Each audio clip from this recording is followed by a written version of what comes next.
사랑하라 그랬습니다. 사랑하라. 사실은 이 사랑하라는 말은 남한테는 요구할 수 있는 첫 번째이죠. 우리가 타인에게 요구할 때 첫 번째로 사실은 사랑하는 사람, 당신은 좀 사랑 좀 했으면 좋겠어. 나를 사랑했으면 좋겠어. 이렇게 요구를 하죠. 그러나 내가 감당하기에는 너무 부담스러운 그런 제목이기도 합니다.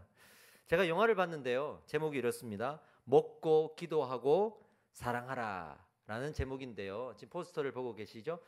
줄리아 로버츠라는 이 배우가 주연으로 했던 작품이에요. 늘 반복되는 일상 가운데 이 여주인공이 지쳐갑니다. 아무 문제 없어요. 그냥 평온해요. 남편하고 큰 문제가 있는 것도 아니고 그냥 안정적으로 살아가요. 그런데 그 안에 쳇바퀴 돌듯이 반복되는 일상 가운데 자유가 없고 내 꿈이 없고 내 인생이 없다라는 생각을 하면서 어느 날 여행을 떠나기로 합니다. 그래서 남편에게 여행을 떠나겠다고 말하고 이탈리아로 이제 가려고 하는 거죠. 남편이 당연히 말리죠. 가지 말라고. 그러면서 떠나는 아내에게 이렇게 얘기합니다. 만약에 지금 안 가면 당신이 그렇게 좋아하는 인도 음식을 매일 밤마다 사줄게 이렇게 얘기합니다. 그럴 때 여주인공이 이런 아주 명언을 남기죠. 그런 말은 진작에 썼어야지. 이렇게 말합니다. 우리의 사랑은요 언제나 현재형이 아니고 미래형일 때가 많아요. 부부 사이에도 그렇고 우리 사람 사이에도 그렇습니다. 평소에는 못 해주다가 상대가 화가 났거나 상대가 마음이 어려울 때 그때나 꺼내어 놓는 급조된 선물 마냥 그렇게 내어놓을 때가 참 많고요. 또는 헤어지자고 할 때나 꺼내놓는 비장의 구급약 같은 걸로 우리는 생각하고 왜 이렇게 자꾸 이렇게 꼬깃꼬깃 숨겨놓는 거를 잘하는지 모르겠어요. 어느 부인이 우울증에 걸렸습니다. 남편이 심각하다고 생각이 되어서 병원에 데려갔어요. 병원에서는 우울증이 너무 심각합니다. 그 원인을 분석하고 상담해 봤더니 결혼하고 33년간 남편한테만 맞춰주고 남편 뜻 가운데만 살아가느라고 너무 스트레스를 많이 받았네요. 이제는 아내를 위해서 좀 살아보세요 라고 권면을 받았어요. 남편이 결단하고 그럼 이제부터는 내가 당신을 위해서 당신의 뜻대로 내가 살아줄게요 하고 살아봤습니다. 3년 정도 살아보니까 힘들어요. 그래서 아내에게 말합니다. 이제 당신도 많이 좋아졌고 나도 3년이나 열심히 노력했으니까 이제 그만하자. 일상으로 돌아가자 했더니 아내가 또 이런 명언을 남깁니다. 아니라고. 아직 3년밖에 안 됐는데 왜 그러냐. 30년 남았다. 이렇게 말하면서 아직 멀었다고 말을 했대요. 우리의 사랑은요 또 언제나 수동태예요. 능동태여야 하는데 언제나 우리는 수동적입니다. 상대가 원하는 것보다 내가 원하는 것을 이루는데 이 모든 사랑을 전략적으로 쓰죠. 고도의 전략으로. 주는 사랑보다는 받는 사랑을 우리는 더 좋아하기 때문에 사랑을 가장한 이기심일 때도 있습니다. 그런데 하나님은요 이런 우리의 연약한 사랑, 한계가 있는 사랑을 너무나 잘 아세요.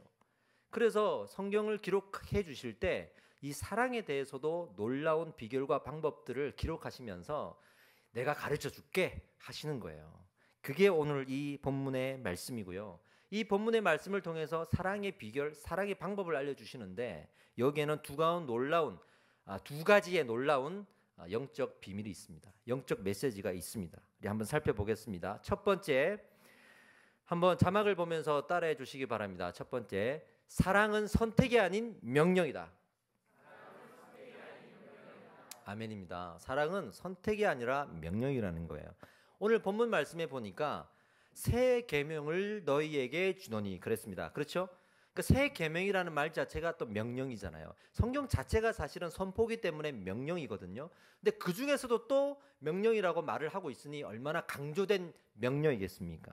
그런데 중요한 것은 명령인데 그냥 무조건적으로 대안 없이 비인격적으로 무책임하게 명령하는 것이 아니라 얼마나 전인격적으로 우리에게 명령하고 있는지를 우리는 알아야 돼요. 왜 그러냐? 왜 이게 전인격적인 명령이냐면 예수님께서 그 본을 보여주셨기 때문입니다. 할렐루야죠. 어떻게 해요? 십자가에서 죽으심으로. 무엇을 위해? 우리를 위해. 아멘입니다. 그래서 그 인격적인 권면이 될 수가 있는 거죠.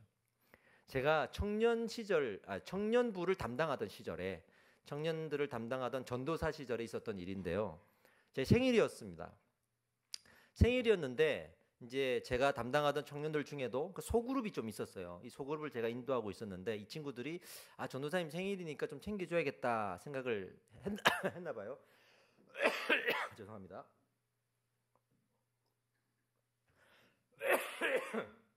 그래서 청년들이 이렇게 단톡방을 만들어서 전도사님 생일을 챙겨주자 한 모양이에요. 그래서 뭐 5천 원, 만 원씩 걷어가지고 한 5만 원 만들어서 상품권을 좀 주자는 거죠. 한 4-5명이 찾아왔어요. 전도사님 생일이니까 우리가 선물을 좀 준비했다. 상품권을 준비했다. 5만 원짜리를 주더라고요. 그래서 무슨 돈이 있어서 이런 걸 준비했냐. 이런 거 다음부터 하지 마라. 지금 가져왔으니 이제 손이 부끄럽잖아요. 그래서 제가 받았죠. 받으면서 어떻게 했냐면 내가 어려운 가운데 가져온 선물인데 너무 마음이 무겁다. 그러니까 이걸로 내가 밥을 사겠다. 이렇게 얘기를 나름대로는 했단 말이에요. 그리고 이제 나름 잘 받았다고 생각하고 사무실로 들어갔어요. 근데 이제 한 청년이 쫄래쫄래 따라오는 거예요. 이 청년이 와가지고 저한테 뭐라 그러냐면 전도사님 저는 동의하지 않았습니다. 이렇게 얘기하는 거예요. 그래서 무슨 말이냐 그랬더니 다른 사람들이 하자고 했고 대다수가 동의했기 때문에 했지만 사실은 자기는 하고 싶지 않고 마음이 없다는 거예요. 그래서 어떻게 했으면 좋을까 했더니 그 상품권을 돌려달라는 거예요. 자기는 동의하지 않았기 때문에. 그러니까 청년사역 하면 이런 경우들도 있더라고요. 그래서 그게 제 마음에 상처가 된 거예요. 그러니까 얼마나 당황스럽던지. 그리고 나도 나름 밥을 사겠다고 나름 이제 매너 있게 받았다고 생각을 했는데 마치 제가 나쁜 사람 된 것 같은 느낌의 어떤 트라우마가 생기는 거예요. 그래서 그 청년에게 주면서 돌려보내고 나서 그 청년에 대한 마음이 너무 어려운 거예요. 해결되지 못하는 거예요. 어떤 트라우마처럼 남아가지고 그 이후부터는 제 주변에 있는 모든 공동체에게 제가 맡은 공동체에게 내 생일 챙기지 마라. 나는 생일 한 사람이라도 마음 어려우면 나 안 챙겨도 되니까 하지 마라. 그래서 못 챙기게 했어요. 실제로. 한 1년이 지났는데 이 마음이 해결이 안 되는 거예요. 이 청년을 볼 때마다 너무 해결이 안 되는 거예요. 뭔가를 해줄 수가 없어. 어떤 마음이 어려우니까. 그래서 양심의 가책이 이제 또 느껴지는 거죠. 목회자가 이러면 안 되는데. 하나님 앞에 해결을 좀 받아야겠구나 생각해서 이제 사실은 그때부터 기도했어요. 그전에는 마음으로 좀 미워했어요. 그러니까 이제 그때 한 1년 정도 지나서나 이제 기도하는 거야. 막 기도하는데 하나님께서 이런 말씀을 주세요. 나라면 어떻게 했을 것 같니? 그러더라고요. 괜히 기도했다. 기도 안 했으면 그냥 미워하고 말고 그냥 내 성질대로 살면 되는데 괜히 기도해가지고 맨날 그 솔직히 답은 보이잖아요. 용서해라, 사랑해라. 그러니까 괜히 기도했나 이런 생각이 들고 사실 그것 때문에 기도하고 싶지 않을 때가 있어요. 우리 마음이 어려울 때 기도하면 답이 뻔하거든. 신앙생활 한 사람일수록 기도 안 하고 싶어요. 근데 그래도 또 이러고 있으니까 하나님 또 응답을 주세요. 내가 그 힘과 능력을 너한테 줄게. 네가 할 수 없으면 내가 그 힘과 능력을 줄게. 그러는 거예요. 죽은 사람 살리는 능력은 안 주시고 맨날 이런 능력만 나한테 줘가지고 먹고 사는데 별 또 도움도 안 돼요. 이런 거는 또 맨날 나만 마음고생하는 거지. 이런 은사 받아봐야. 그러니까 나는 좀 기도하면은 막 병이 치료되고 죽은 사람이 낫고 물질이 하늘에서 뚝 떨어지고 말이야. 오늘 기도하면 내일 막 통장에 돈이 쌓이고 이러면 좋을 텐데 그런 기적은 안 주시고 맨날 내가 용서하는 기적만 주시는 거야. 불평을 하고 있으니까 또 이런 마음을 주세요. 네가 사랑한다고 그 쏟은 마음 내가 몇 배로 채워줄게. 내가 너한테 채워줄게. 그런 말씀을 하시면서 제 머릿속에 떠오르는 말씀이 있었습니다. 우리 성장반의 암송구절입니다. 로마서 5장 8절 같이 한번 외워볼까요? 우리가 아직 죄인 되었을 때에 그리스도께서 우리를 위하여 죽으심으로 하나님께서 우리를 위한 자기의 사랑을 확증하셨느니라. 아멘. 하나님께서 우리를 대신하여 십자가에 못 박혀 죽으신 그 사랑으로 우리의 사랑을 확증하셨잖아요. 그러니까 예수님께서 그 사랑으로 저에게 2배, 3배로 갚아주시겠다는 거예요. 거기에 제 마음이 싹 녹는 거예요. 인간이 대신할 수 없는 그 사랑을 하나님이 저에게 주시겠다니까 거기에 제 마음이 녹더라고요. 오늘 말씀에 보니까 내가 너희를 사랑한 것 같이 그랬잖아요. 신기한 것은요. 우리가 십자가의 고난을 묵상함으로 우리는 명령에 순종할 힘이 생긴다는 겁니다. 할렐루야. 그래서 사랑에 대한 하나님의 명령은요. 이 본이 있기 때문에 이 사랑의 근원과 나를 이 사랑할 수 있도록 힘을 주는 이 십자가의 은혜가 있기 때문에 전인격적인 명령이라고 할 수가 있는 거죠. 여러분, 우리가 사랑이 없을 때 어떻게 되겠습니까? 십자가를 묵상하십시오. 할렐루야. 십자가를 묵상하십시오. 사랑하고 싶지 않아도 십자가를 묵상하다 보면 자기가 꺾여요. 꺾여요. 근데 마치 주사 맞을 때는 싫은데 주사 맞고 나면 좋은 것처럼 꺾이기 전에는 싫은데 꺾이고 나면 또 마음이 평안하고 행복하고 좋아요. 할렐루야입니다. 이게 신앙이라는 거죠. 이걸 성경은 자기를 부인하고 자기 십자가를 지는 것이라고 말하고 있습니다. 우리 옆 사람에게 이렇게 한번 말해 봅시다. 사랑은 명령입니다. 네? 한 번 더 십자가를 붙들어야 사랑할 수 있습니다. 아멘. 믿으십니까, 여러분? 네. 두 번째, 우리 또 자막을 보면서 한번 따라하겠습니다. 자, 사랑은 혼자 사랑이 아닌 서로 사랑이어야 한다. 시작. 맞아요. 혼자 사랑해가지고는 안 돼. 하나님은 그렇게 사랑하라고 말하지 않고 어떻게 해요? 서로 사랑하라고 돼 있습니다. 서로 사랑을 설명하기 위해서 예수님이 기가 막힌 비유를 성경에 몇 번을 통해서 하셨고 바울도 그 비유를 통해 하셨어요. 어떤 비유냐면 남편과 아내의 비유를 이것 때문에 하신 거예요. 어떤 비유였죠? 아내들아 남편에게 복종하라. 남편들아 아내를 사랑하라. 이 비유 있잖아요. 이 비유는요 단순히 가정생활의 부부생활을 위한 권면이 아닙니다. 그렇게 국한되어서 해석해서는 안 되고 놀라운 영적인 비밀이 있는데 모든 관계에 적용할 수 있는 영적인 권면이에요. 예를 들어서 성경에서는 남편을 어떤 사람으로 상징하냐면 바로 하나님으로 상징합니다. 그래서 신랑 되신 하나님.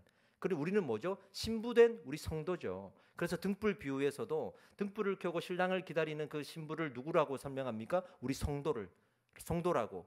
그리고 오실 신랑을 누구에게 비유합니까? 다시 오실 예수 그리스도로 비유하잖아요. 그러니까 성경의 남편과 아내는 우리의 육신의 남편과 아내를 비유하면서도 더 중요한 것은 하나님과 우리의 관계를 얘기를 하는 거죠. 만약에 일반적으로 그냥 육적인 관계로만 국한해서 해석한다 그러면 아내 보고 남편에게 복종하래요. 할 수 있습니까, 여러분? 복종하라면 할 수 있습니까? 못 하잖아요. 어떤 분이 이렇게 얘기하면 또 아유 차라리 원수를 사랑하라는 명령을 내가 따르고 말지 이렇게 얘기할 수도 있잖아요. 복종하라는데 그 말에 사실 납득이 안 되거든요. 남편 보고 아내를 사랑하라. 뭐 이제 그것까지는 괜찮은데 복종하라는 말이 어렵잖아요. 그러니까 그렇게 해석하면은 안 되는 거예요. 어떻게 해석해야 되냐면 각각의 역할로 해석해야 돼. 우리 조선시대의 남편과 아내가 지금과 남편의 아내가 다르잖아요. 마찬가지로 지금 이 시대 남편과 아내도 지금과는 다르단 말이에요. 그러니까 역할로 해석해야 돼. 당시에는요 노예 제도가 있었어요. 그리고 극도의 남성 우월 사상이 있었단 말이에요. 가정에 남자 말이 곧 법이었고 남자 말을 안 들으면 그 마을에서 지탄을 받고 징벌을 받는 그런 사회적 문화가 있었단 말이죠. 지금과는 전혀 다른 거죠. 그러니까 이 복종이라는 말이 더 그때는 보편적인 용어였겠죠. 예수님도 이런 노예 제도나 남성 우월주의 사상에 대한 제도의 개혁에 관심이 있었지만 예수님이 살아 생전에는 제도의 개혁보다 어디에 신경 썼냐면 복음의 전파에 신경을 썼습니다. 실제로 이 제도의 개혁에 대해서 동의했느냐? 아닙니다. 이 제도의 개혁을 어떻게 변화시켜 나갔냐면 초대교회가 세워지고 교회를 통해서 변화시켜 나가셨어요. 할렐루야죠. 지금 이 시대를 우리가 잘 알아야 됩니다. 그렇다면 우리에게는 어떻게 남편과 아내가 적용이 돼야 될까? 그게 서로 사랑의 비결이라고 말하니까요. 우리는 남자라도 남편의 역할을 할 때가 있고 아내의 역할을 할 때가 있어요. 여자라도 남편의 역할을 할 때가 있고 아내의 역할을 할 때가 있고 그리고 이 관계는 부부 관계를 넘어서 교회에서 목회자와 성도의 관계가 될 수도 있고 소그룹에서 목자와 양들의 관계가 될 수도 있고 심지어는 어른과 청년 간의 다른 세대 간의 관계일 수도 있는 거예요. 모든 관계에 적용할 수가 있는 겁니다. 그렇다면 남편은 어떤 역할이고 아내는 어떤 역할일까? 이 말이죠. 아내는 남편에게 복종하라 그랬을 때 이건 무조건 순종이 아니고요. 그의 뜻에 따르라는 거예요. 그러니까 그의 뜻에 합당하게 그의 뜻을 닮아가고 그의 뜻을 구하며 살라는 겁니다. 마치 우리가 하나님의 뜻을 구하고 살아야 하듯이 말이죠. 에베소서 5장 22절 우리 자막을 한번 봐주십시오. 아내들이여 그러면서 자기 남편에게 복종하기를 어떻게 하라? 죽게 하듯 하라. 죽게 하듯 하라고 되어 있습니다. 이 복종의 관계에 죽게 하듯 하라가 끼어들어온 거예요. 지금 또 두 번째 베드로전서 1장 22절입니다. 너희가 진리를 순종함으로 너희 영혼을 깨끗하게 하여 거짓이 없이 형제를 사랑하기에 이르렀으니 마음으로 뜨겁게 서로 사랑하라 하면서 진리를 순종하라는 말이 여기에 또 나와요. 이 관계에 자꾸 죽게 하듯 진리에 순종함으로 이런 말이 나온다는 거죠. 앞서 얘기했다시피 이 관계가 하나님과의 관계를 상징하기 때문에 그런 거예요. 그렇다면 남편의 역할이 뭐냐면 하나님 입장에서의 역할이에요. 하나님의 역할이에요. 그러면 인간의 모습으로 하나님의 역할을 할 때가 뭐겠어요? 말씀을 붙들고 있다는 얘기예요. 말씀을. 그러니까 교회에서는 그 남편의 역할을 누가 하겠습니까? 목회자가 먼저 하겠죠. 말씀을 붙든 목회자. 제가 말씀을 붙들지 않는 목회자라면 남편으로서 역할을 못하는 거예요. 그리고 그룹에서도 목자가 그 남편의 역할을 하기 위해서 말씀을 붙들고 있어야겠죠. 목자인데도 말씀을 모르는 목자는 그런 남편의 역할을 못하는 목자가 되는 거고, 집안에서도 여러분들 누가 그 말씀을 붙들고 있느냐가 중요한 거예요. 남편일 때가 있고 아내가일 때가 있는 거죠. 그래서 영적인 가장이 남자일 때가 있고 여자일 때가 있는 겁니다. 그래서 여기서 말하는 남편은 바로 말씀을 붙들고 있는 사람. 그래서 그 사람을 통해서 하나님의 말씀이 선포되고 하나님의 말씀이 증거되고 하나님의 말씀이 해석될 때 그 말씀에 순종하고 그 말씀에 복종하라는 것입니다. 에베소서 5장 23절에 한번 우리 같이 한번 읽어보도록 하겠습니다. 시작. 이는 남편이 아내의 머리됨이 그리스도께서 교회의 머리됨과 같음이니 그가 바로 몸의 보세요. 남편이 아내의 머리 되는 것이 그리스도께서 교회의 머리됨과 같대요. 그러니까 자꾸만 이렇게 매칭을 시키는 거 보세요. 일반적인 그런 육적인 관계로 해석하는 게 아니란 말이에요, 지금. 그러니까 남편의 역할을 하는 사람과 아내의 역할을 하는 사람이 있다는 거죠.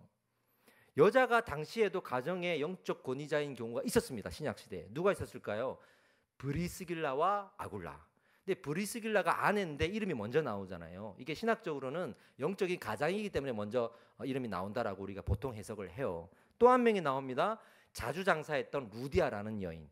그래서 바울에게 복음을 듣고 어떻게 하죠? 바울을 집에 데리고 가가지고 다 복음을 믿게 하잖아요. 영적인 가장이니까. 당시에는 집안의 가장이 어떤 종교를 믿으면 다 따라가야 돼요. 그러니까 그 옥문을 지키던 간수, 죄수 나오잖아요.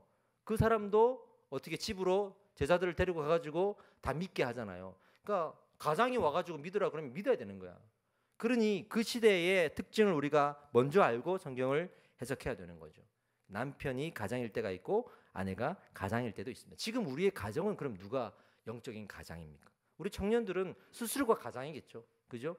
그리고 우리 소그룹, 우리 교회 어떤 곳에서든 영적인 가장들이 있어야 됩니다. 그래서 내가 인생을 살 때 얼마나 건강하게 살고 있는지를 좀 체크해 보려면 이렇게 체크하시면 돼요. 우리 가족 중에 영적인 가장이 있는가? 내가 하든 누가 하든 우리 교회에 영적 가장이 있는가? 또 내가 일반적으로 사회 공동체마다 그런 가장들이 있는가를 한번 살펴보시면 좋습니다. 심지어는 직장에서라도 영적인 가장이 있으면 좋고 내가 그 가장의 역할을 하는 것이 좋습니다. 직장에도 신우회라는 게 있고 모이더라고요. 어느 곳에서나 그 남편의 역할을 하는 사람이 있어야 된다는 거예요. 그리고 그 사람을 통해서 하나님의 말씀이 흘러가야 한다는 것입니다. 할렐루야입니다. 영적 가장이 말씀을 붙들고 있을 때 그를 통한 그 말씀에 복종하라, 이렇게 우리가 해석을 했습니다. 그러면 이제 아내 입장으로 가봅시다. 남편은 아내를 어떻게 하라 그랬죠? 사랑하라 그랬습니다. 사랑하라. 그런데 어떻게 사랑하라 그랬죠? 자기를 사랑한 것 같이 사랑하라 그랬습니다. 이웃을 사랑하라 그럴 때도 어떻게 했죠? 내 몸과 같이 이웃을 사랑하라. 그러니까 사랑에 반드시 딸려오는 예수님 입장에서의 조건은 나와 같이 사랑. 나를 사랑하는 것 같이 사랑하라. 이 말은 나를 사랑하지 않으면 사랑할 수가 없다는 거예요. 나를 사랑하지 않으면 사랑할 수가 없다는 거예요. 그래서 에베소서 5장 28절에 이와 같이 남편들도 아내 사랑하기를 자기 자신과 같이 할지니 자기 아내를 사랑하는 자는 자기를 사랑하는 것이니라, 이렇게 말하고 있는 거죠. 다른 구절에 보면 아내를 그만 괴롭히라라는 구절도 있어요. 아내를 그만 괴롭히라. 아멘이죠? 네. 그러니까 이런 거죠. 영적인 가장인데도 말씀을 모르는 거예요. 그러니까 이 공동체 영적 가장인 제가 있다면 제가 말씀을 모르는 거예요. 영적인 가장인데 말씀을 모르면 아내 된 사람들을 괴롭게 하는 거예요. 예? 목자가 자기 양들을 목양을 하면서도 말씀을 모르면 괴롭게 하는 거예요. 집안에 분명히 영적 가정이 있을 겁니다. 먼저 신앙생활 하신 분들이 있을 거고 또 같이 신앙생활 하더라도 가정이 있을 겁니다. 근데 말씀을 아예 모르는 거야. 이거는 다른 양들을 괴롭게 하는 거예요. 그래서 괴롭게 하지 말라는 표현이 성경에도 나오는 거죠. 그런 의미에서 우리가 말씀 안에 있어야, 내가 말씀 안에 있어야 누군가를 사랑할 수가 있다라는 거예요. 아멘입니다. 내가 먼저 말씀 안에 있기 위해서 내가 하나님 먼저 만나야 되고 예수님을 사랑해야 되고 그 말씀을 들어야 되고 묵상해야 되고 내가 그 말씀대로 살아가야 되는 남편의 역할로서 책임이 있는 거죠. 그 책임이 있을 때 드디어 사랑할 수 있습니다. 잘 보시면요, 목사로서 성도를 참으로 사랑하는 사람들을 만나보면 그 사람은요 정말 하나님 앞에 붙들려 있어요. 말씀 앞에 붙들려 있어요. 그래서 사랑할 수 있는 겁니다. 사랑할 힘이 거기서 나오는 거거든요. 그런데 목자인데도 양들을 사랑하지 못하는 사람들을 보면 본인이 하나님 앞에 사랑을 못 받고 있어요. 본인이 하나님을 사랑하지 못하고 있어요. 사랑은 어디서 온다고요? 하나님으로부터 온다고 그랬습니다. 그래서 우리가 하나님을 먼저 만나는 게 중요해요. 이게 왜 중요하냐면, 자기를 사랑하는 것이 왜 중요하냐 그러면, 우리 인간은 누구나 자기를 사랑해요. 누구나 다 사랑해요. 그런데 사랑하는데 사랑을 받지 못하니까 문제가 생기거든요. 그러면 어떤 현상이 벌어지냐면 나도 사랑을 못 해주는 거야. 자, 우리 영상을 한번 보겠습니다. 이 영상은 EBS에서 이제 방송국에서 실험을 한 영상인데요. 재미있는 실험을 좀 하나 했습니다. 남자와 여자 청년들을 모아놓고 한 사람씩 어떤 방에 들여보내게 되는데요. 거기에서 어떤 일이 일어나는지 우리 잠깐 한번 봅시다. 이번엔 남성이군요. 뒤쪽에 불만 좀 방 꺼주세요. 안엔 여성들의 사진이 걸려 있습니다. 과연 상영 씨도 자신을 닮은 이성을 고르게 될까요? 이 사진이 호감이 좀 가거든요. 바로 이 사진입니다. 그럼 확인해 볼까요?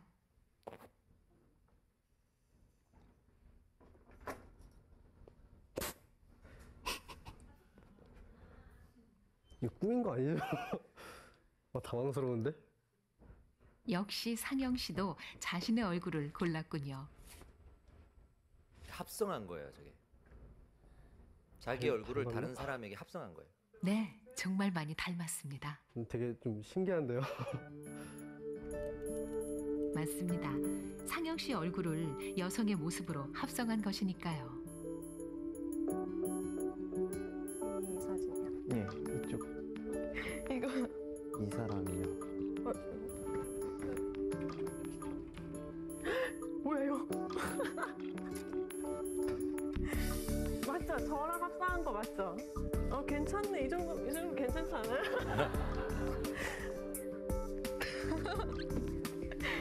이게 이렇게 너무 웃겨요. 우리는 생각보다 훨씬 더 자신을 좋아합니다. 나에 대한 사랑과 믿음은 인간의 본능이죠. 네, 여기까지입니다. 이 실험을 통해서 우리가 배우자를, 또 이성의 호감을 가지는 사람을 선택할 때 수많은 사람 중에 자기와 같은 사람을 선택할 가능성이 많고, 그래서 사실은 결혼하고 보면 서로가 닮았다는 이야기를 또 많이 듣는 이유도, 한번 우리 부부끼리 한번 쳐다보시면 물론 안 그럴 수도 있습니다. 안 그럴 수도 있는데, 호감을 가질 때 그런 사람에게 호감을 가진다는 거예요. 물론 기분 나쁜 사람이 있을 수도 있는데 그만 기분 나빠하시고. 이게 무슨 말이냐면요, 자기가 자기 모습을 평소에는 나는 나를 안 좋아한다 아무리 얘기해도 사실은 집에 나올 때 다 꾸미고 나와요. 그 자기를 가꾼다는 이야기는 자기에 대한 소중함이 있다는 얘기잖아요. 다 자기를 좋아해요. 근데 문제는 사랑을 못 받는다는 거예요. 그런 자기를. 근데 어릴 때부터 사랑을 못 받게 되는 경우들도 있잖아요. 그죠? 그러면 어떻게 될까? 어릴 때부터 사랑을 못 받으면 이런 경우가 있어요. 사실 저희 이제 사모님한테 제가 아침에도 이 비유를 들면서 얘기했는데, 우리 아내도 보면 첫째, 둘째, 셋째가 있잖아요. 첫째, 둘째, 셋째 중에 제일 자기를 닮은 사람이 우리 둘째 서연이에요. 성격도 꼭 닮았어. 건강한 것도 꼭 닮았고 잘 먹는 것도 꼭 닮았고 제가 봐도 너무 엄마를 닮았어요. 그 이제 첫째랑 셋째는 저를 닮았는데 안 좋은 것들만 닮아요. 희한하게 아빠한테는 안 좋은 거 닮고 엄마한테는 좋은 거 닮더라고 대부분 보면. 근데 둘째를 너무 자기와 같은 존재로 자기도 아는 거예요. 근데 희한한 게 유독 둘째한테 냉정해. 유독 둘째한테 조금은 사랑을 못 주는 거야. 그래서 항상 첫째가 셋째가 찾아왔을 때는 그러냐 하는데 둘째한테는 안 돼. 뭐 이런 식의. 제가 늘 물었어요. 왜 꼭 서연이한테 그러냐? 둘째라서 그러냐? 나중에 알게 됐어요. 본인이 자라오면서 부모의 사랑을 못 받았어요. 그냥 막 풍부한 사랑을 받고 자라지를 못했거든요. 그러니까 자기와 같은 사람이 있을 때 어떻게 사랑해 줘야 될지를 오히려 모르는 거예요. 이런 심리적인 현상들이 분명히 있더라고요. 제가 찾아보니까. 그래서 사랑을 받은 사람이 자기와 같은 사람을 만났을 때 또 사랑해 줄 수 있는데 사랑을 못 받은 사람이면 사랑해 줄 수가 없어요. 마치 이런 거 있잖아요. 사랑을 많이 받은 사람은 거울 보면서 자기를 보면서 아이고 사랑스럽다 이거 너무 자연스럽게 하거든요. 자연스럽게 해요. 저도 그 정도는 아니지만 거울 보면서 괜찮네, 좋아 이 정도 해요 저는. 아 좋았어, 오늘 굿이야. 근데 자기가 사랑을 못 받고 자란 사람은 거울 보고 그걸 못해요. 절대 못해. 딱 굳어. 너무 어색한 거야 자기를 보는 것도. 이런 사람들이 자기와 같은 사람한테 어떻게 사랑을 해줄 수가 있겠어요. 볼 때마다 자기 모습이 연상이 되고 자기 모습의 이미지가 무의식 속에 계속 드러나는데, 그래서 사랑을 받는다는 게 그만큼 중요해요. 그러니까 우리가 하나님 앞에서도 사랑을 나름대로 믿는다 하면서도 사랑을 받을 어떤 통로가 없고 교회 안에서도 사랑을 받고 신앙생활을 해오지 못했어. 그러면 이 사람에게 공동체가 이제 허락돼 가지고 이제 목자로 딱 세워줬다 그래도 사랑해 줄 수가 없어. 왜? 처음 새신자가 와도 옛날 자기 모습 보는 것 같고, 신앙을 받고 막 이제 막 은혜로운 상태에서도 나도 저랬지 하거든요. 말씀을 배우면서 나도 저랬지 한단 말이에요. 근데 그게 자기 모습인 거야. 그러니까 사랑해 줄 수가 없는 거야. 자기가 막 처음 왔을 때 사랑을 받았고 막 갈급해하고 은혜 받을 때 귀하다 이렇게 사랑받고 축복받고 했던 사람들은 그런 사람들 보면서 한없이 축복해 줄 수가 있거든요. 근데 저는 교회 안에서 그렇게 사랑을 못 받고 자라왔어요. 그래서 누가 막 은혜 받을 때 되게 어색한 거야. 그 사람 어떻게 될지 모르겠는 거야 이게. 잘한다 해주고 좋다 해줘야 되는데 내 스스로가 너무 거기에 냉정한 거야. 그래서 하나님 앞에 사랑을 받는 게 너무 중요한 일이구나. 근데 나이가 들고 하면서 저도 이제 하나님 앞에 이 사랑을 제가 경험해 가면서 회복이 되면서 그런 사람들을 더 품어줄 수가 있더라고요. 옛날 처음 젊은 우리 전도자 시절만 해도 그런 사람들 은혜 받는 사람들 보면 근데 뭐 이렇게 되는 거지. 뭐 저런 식의 다 저렇게 하는 거지. 근데 제가 사랑을 하나님 앞에 경험하기 시작하면서 그 모습이 너무 이뻐 보이는 거예요. 너무 사랑스럽고 뭐라도 진짜 다 던져주고 싶고 축복해주고 싶고 하는 마음들이 있더라고요. 그래서 우리가 그렇게 하나님 앞에 내가 사랑을 받고 내 스스로를 사랑하는 존재로 느껴지고 내 스스로를 사랑하고 하는 경험이 있어야 다른 사람들을 사랑해 줄 수가 있는 겁니다. 어떤 청년이 아버지를 아주 미워했어요. 제가 상담한 청년인데 아버지한테 어릴 때부터 맞고 자라왔고 또 아버지를 사랑할 수 있는 어떤 사랑을 못 받았어요. 다 커서도 아버지를 미워하는 거야. 용서가 안 되는 거야. 다른 사람한테는 정말 잘하는데 아버지는 전도할 생각도 안 해. 너무 상처가 많았습니다. 근데 이제 은혜를 받고 말씀을 보면 볼수록 하나님 마음 주시는 거죠. 사랑하고 용서해라. 그러니까 이 친구가 이제 기도하기 시작합니다. 하나님, 아버지가 미워요. 용서가 안 돼요. 저는 어릴 때부터 맞고 자라왔고 아버지 사랑을 못 받아왔고 아빠가 엄마한테 하는 것도 나는 상처였고 나한테 하는 것도 상처였고 지금도 아버지는 나만 보면 못난 놈 뭐 이런 식의 자꾸만 핀잔만 주고 야단만 치니까 난 아버지가 싫어요. 근데 어떻게 아버지를 사랑할 수가 있어요? 이렇게 따지는 거죠. 하나님이 그에게 이렇게 대답하셨대요. 내가 너를 사랑한다. 근데요, 저는 아버지가 미워요. 아버지가 용서가 안 돼요. 하나님이 또 말씀하죠. 그래, 내가 너를 사랑한다. 알아요. 근데요, 아버지를 용서할 수가 없어요. 하나님 또 말씀하시는 거예요. 그래, 내가 너를 사랑한다. 이런 반복된 하나님의 응답 가운데 이 친구가 나중에 딱 깨어졌을 때 깨달았습니다. 누군가를 미워하는 마음보다 하나님이 나를 사랑하는 마음이 더 크다는 걸 느낀 거죠. 그러면서 자기의 마음이 녹아지더라는 거죠. 제가 섬겼던 청년 공동체에 정서적으로 장애를 가진 남자가 하나 있었습니다. 누가 봐도 정서적으로 이제 병이 있는 친구니까 뭐가 나겠죠. 갑자기 막 욱하기도 하고 말도 좀 정상적이지 않고 상처가 있어요. 어릴 때 아버지한테 맞았는데 잘못 맞은 거예요. 머리를 잘못 맞아서 중학교 때까지 얘가 전교 1등을 했던 애인데 그렇게 두드려 맞고 장애가 생기면서 이제 약간 전우와 같은 그런 삶을 살게 되고 정상적이지 않는 인생을 살게 되죠. 아버지에 대한 원망이 얼마나 많겠습니까? 교회에서도 아버지만 쳐다보면 막 으르렁 되는 거야. 막 달려들려고 매번 그거 말리느라 이제 우리가 고생을 하죠. 아버지는 어떻게 될지 모르겠는 거예요. 근데 엄마가 저를 찾아왔어요. 내가 아들을 이렇게 사랑하는데 아들은 그거는 생각하지 않고 아버지 미워하는 것만 생각한다. 제가 뭐라고 얘기했냐면 집사님 그러면 아들이 아버지를 미워하는 것보다 더 큰 사랑을 한번 줘보세요. 그래서 그러면 그 미움이 덮여지지 않을까요? 근데 이 엄마가 이 말씀을 딱 붙들었어요. 딱 붙들었어요. 그래서 그때부터 아들에게 안아주고 사랑해주고 표현해주고 이런 것들 마치 자기 스스로 훈련하듯이 하신 거예요. 근데 아들이 많이 변하더라고. 왜냐하면 미움보다 더 큰 사랑을 만났기 때문이죠. 진정한 사랑을 만나면요 결국 자기가 사랑이 됩니다. 자기가 사랑이 될 때 누군가를 용서할 수 있게 되는 것이고, 그래서 그 청년은 이런 하나님을 만난 거죠. 나와 같이 아버지를 같이 미워하는 하나님이 아니라 나를 더 사랑하시는 하나님을 만난 거죠. 이것이 사랑의 힘입니다. 제가 리더십 강의할 때 이 내용을 좀 인용하기도 하는데요. 어떤 내용이냐면 공동체에서 누군가가 잘못했잖아요. 그럼 일반적으로는 어떻게 해결하죠? 불러서 따로 지적하잖아요. 그러면 안 돼. 하지만 이거는 응급처치에 불과해요. 진짜 미래적으로 우리 공동체가 건강해지기 위해서는 그 사람 주변이 다 건강하면 돼요. 그 사람 주변이 다 건강하면 돼요. 제가 부교육자로 있으면서 제일 딜레마가 있었던 게 문제가 있는 사람을 문제가 있는 사람들끼리 모아놓더라고. 공동체를 만들 때. 왜냐하면 건강한 공동체에 들어가면 그 공동체가 깨어진다고 생각하시더라고. 그래서 안 되는 공동체 있잖아요. 정말 문제가 있고 우리 교육자 같은 경우에는 깐깐한 사람들을 많이 이렇게 붙여주시거든요. 깐깐한 사람들. 그런 사람들만 계속 모아놓는 거야. 이렇게 교회에서도 이러면 안 되는데.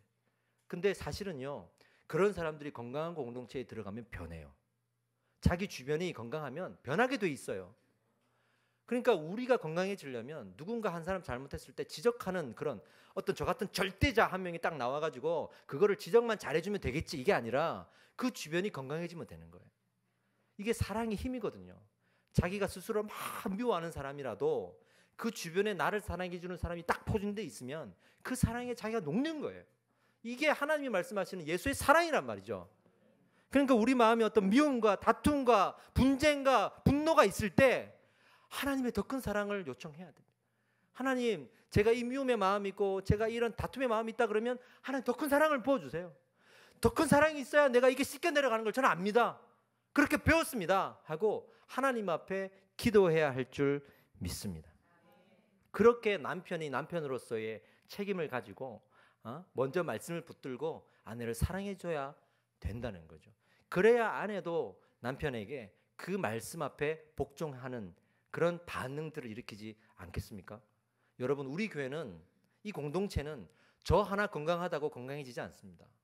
저 하나 건강해서 건강하지 못한 사람도 불러놓고 건강하세요 이러면 안 됩니다 이런다고 건강해지지 않아요. 백날 천날 가도 건강해지지 않아요. 여러분들 한 사람 한 사람이 건강해져야 건강한 겁니다. 그래서 건강하지 못한 사람이 우리 교회 와도 건강해지는 겁니다.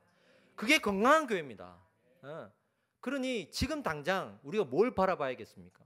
여러분, 여기에 있는 여러분들이 건강해져야 돼요. 여러분들끼리도 어떤 소원함이 생길 수도 있고 문제가 생길 수도 있죠. 그러나 요때 이 말씀을 주시는 의미를 깨달으십시오. 하나님께서 우리를 얼마나 사랑하시는지를 지금 보기를 원하십니다. 서로를 보면서 부족한 걸 보기보다 하나님이 우리를 얼마나 사랑하시는지를 보기를 원하십니다. 이 사랑이 흘러가고 흘러가서 우리 공동체를 덮는다면 우리 안에 있는 조그만 마음들 다 사라질 겁니다. 그러라고 이 말씀을 주신 거 아니겠어요? 할렐루야. 이 말씀의 본문을 제가 언제 정했냐 그러면 지난 주일날 정했거든요. 그런데 이번 주간에 사실은 몇 번의 약간의 어떤 서운함들의 이야기가 있었어요. 실제로. 근데 한두 명이 아니었기 때문에 제가 이렇게 말하는 겁니다. 근데 오늘 이 말씀을 통해서 하나님 말씀하시는 거예요. 내가 예비된 사랑이 있다. 이 사랑을 통해 이 모든 것도 씻겨져 내려갈 것이다. 할렐루야. 그런 메시지를 우리는 받아야 될 줄 믿습니다. 저한테도 마찬가지예요. 저도 이번 주에 어떤 누군가를 제가 말할 수 없지만 서운한 마음이 있었어요. 우리 성도들 안에서 서운한 마음이 있어요. 진짜 큰 게 아니야. 작은 거예요. 그냥 뭐 그러고 그냥 끝내고 되는 거야. 근데 하나님 이 말씀을 저한테 주일날 딱 주시면서 야 너부터 씻겨 내려가야지 하시는데 할 말이 없더라고. 근데 하나님이 저를 사랑하시는지 제가 깨달아가면서 그분을 사랑하게 되고 일주일 동안 매일 기도했어요. 매일 기도했어요. 그러면서 정말 그분이 다시 제 마음이 얼마나 귀한 존재인지를 하나님께서 깨닫게 하시는데 거기서 제가 꼬꾸라지는 거예요. 할렐루야죠. 우리는 각자가 이런 말씀들 속에 적용할 것들이 많은 것 같아요. 여러분 서로 사랑하라 그랬습니다. 우리가 서로가 건강해질 때 서로 사랑할 수 있다는 것도 깨달았습니다. 교회에서는 여러분 말씀을 먼저 양육 받으시는 분들이 이제 오는 사람들을 사랑해 주십시오. 가정에서는 먼저 예수님 믿은 사람들이 그 가족을 사랑해 주십시오. 직장에서도 우리 그리스도인들이 믿지 못하는 사람들을 사랑해 주십시오. 그리고 우리는 구합시다. 그들이 하나님 앞에 복종할 수 있는, 말씀 앞에 복종할 수 있는 사람이 되기를 구합시다. 그리고 마지막으로 오늘 본문 말씀이 34절이죠. 35절에 이 말씀이 나와요. 너희가 서로 사랑하면 이로써 모든 사람이 너희가 내 제자인 줄 알리라. 할렐루야. 우리 제자 되고 싶어서 말씀 배우는 거 아니겠습니까? 제자됨의 열매의 끝은 바로 서로 사랑하는 열매라는 것을 우리에게 말씀해 주십니다. 서로 사랑합시다.